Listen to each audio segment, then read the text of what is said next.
show you how to do the Humanae Research Project. Please feel free to pause and restart this video at any time to go back and see how I was doing things.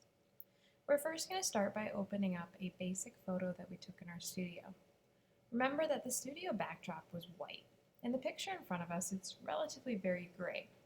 So we're going to start by creating an adjustment with the Adjustments panel. I'm going to go over here to Curves, and I'm going to find the white eyedropper tool. Using the white eyedropper tool, I'm going to find the brightest part of my background. That could be up in the corner, could be right behind you. Kind of play around with it. If it ends up looking like, I don't know, something ridiculous like this, way too white, just try to find a spot until most of the background's white and my shadow is the only thing that's a little gray. From here, we need to merge these two layers together by going to Layer, Flatten Image, right there. And that's going to merge our two layers together. At this point, you can use things such as the Healing Brush tool to take care of zits and other things. After you're done editing as necessary, you've edited out your zits, any blemishes, scars, whatever it is you wanted to do, then you go ahead and crop it. In the crop settings, you're going to change this to width times height times resolution in the options bar, 5 inches by 300 pixels per inch. At this point, you want to create it so that it is right below the collarbone and the top is a little bit above your head. You might cut into your shoulders, and that's perfectly okay. I'm going to hit return, or I can hit the commit button at the top of the screen. Command 0 to bring it up full size. And now we're going to work on creating our layer mask. Your layer mask starts by creating a selection around what you want to keep. I'm going to keep myself. You can create a rough selection. You can make it very meticulous, very detailed, but don't worry, you're going to go back and edit it as necessary.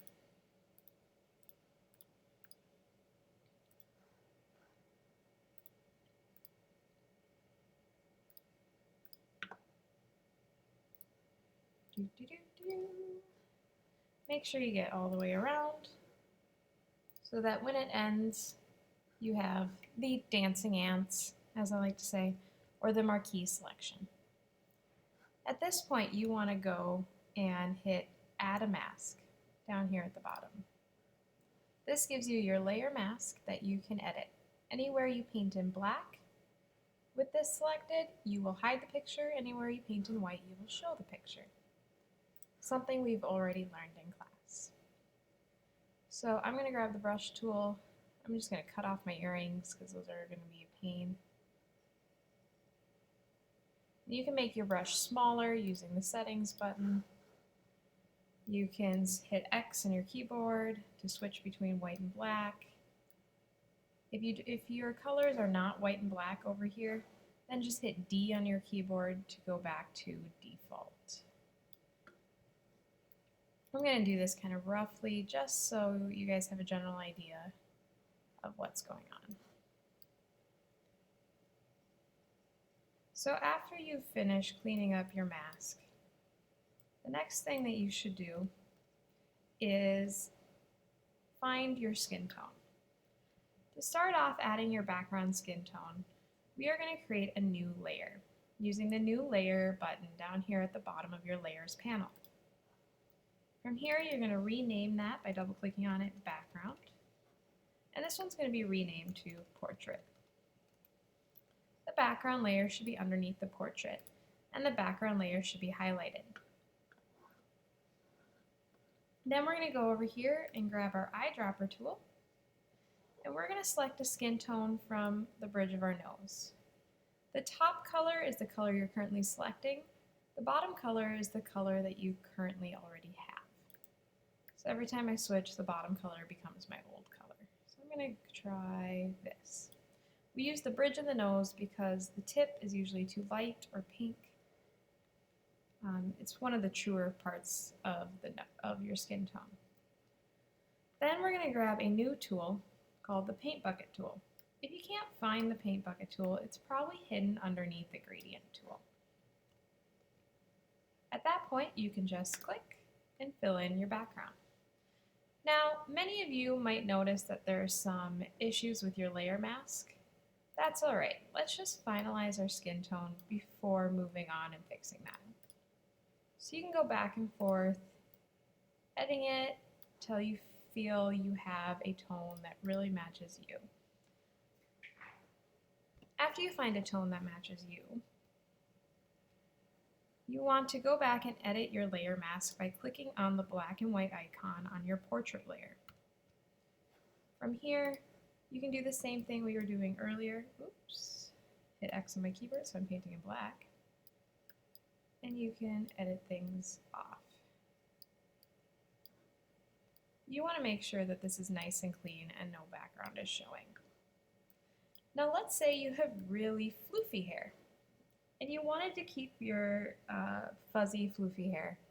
What you could do is go to select, and this is optional, select a mask. I'm going to go over here to overlay.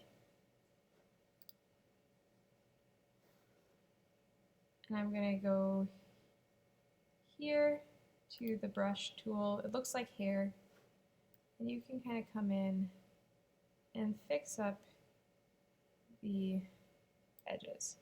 Now it doesn't always work too well because sometimes it kind of gets things you don't want. It works really good for darker hair.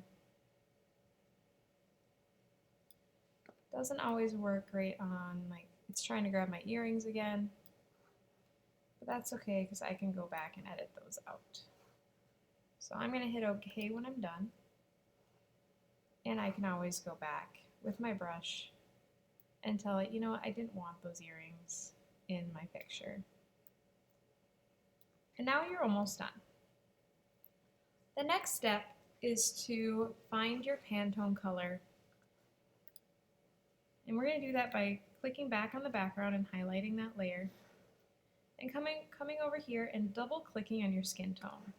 If your skin tone has disappeared from over here, click on the background with your eyedropper tool and you'll be able to get it. From here, you're going to find your color codes. You want to copy and paste the color code that comes after the hashtag. That's going to be your hex code.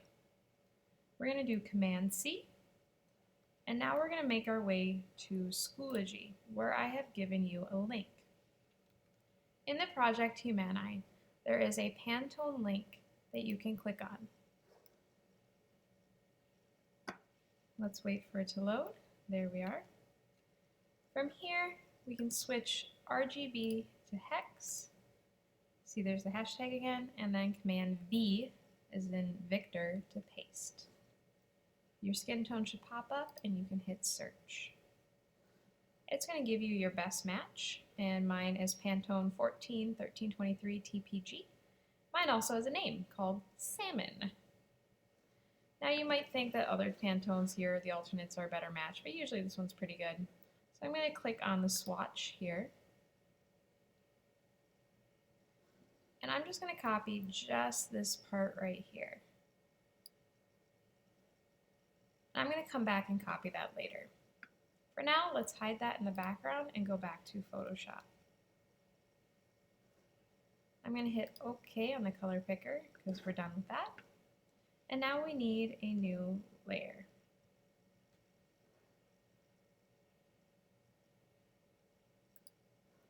This new layer is going to be called White, and it's going to go above your portrait.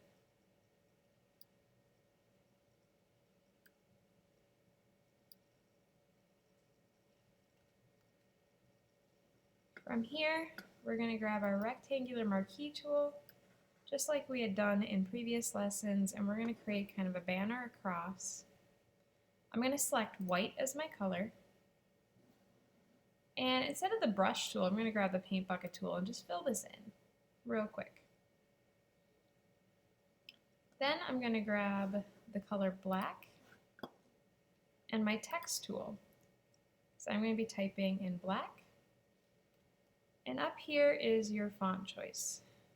So we want Myriad Pro, semi-bold, size 36.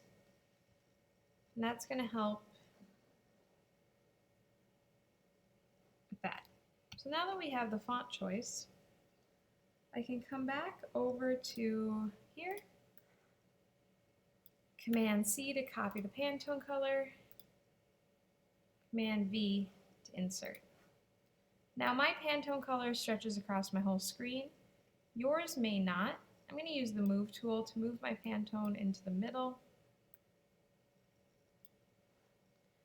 And then I'm going to use the Move tool to move my face up just a little bit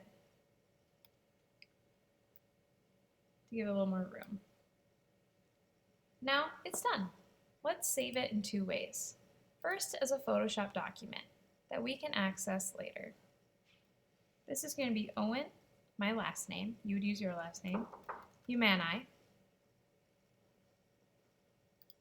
And we are going to save it to our photography folder by hitting save.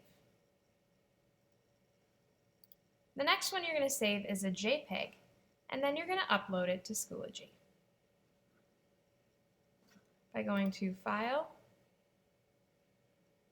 loading, Save As, and changing the format to JPEG.